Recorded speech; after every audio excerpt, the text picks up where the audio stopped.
namanya politik itu tidak bisa mau-maunya sendiri.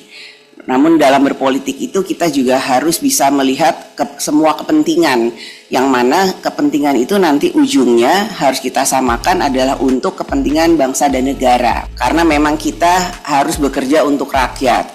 Dan alhamdulillah selama kepemimpinan saya ini udah mau 2 periode, semua dinamika yang ada walaupun kemudian pasang surut, naik turun, dinamikanya itu kadang seperti roller coaster, dan saya perempuan sendirian dengan didampingi oleh bapak-bapak ini, ya kan beda ya gaya kepemimpinan perempuan dan laki. Namun ya alhamdulillah teman-teman yang ikut mendampingi akhirnya bisa bersama-sama bersama-sama untuk bersepakat, selama itu adalah untuk kepentingan bangsa dan negara, kita bisa mencari jalan tengah untuk menyepakati hal-hal yang memang harus kita sepakati.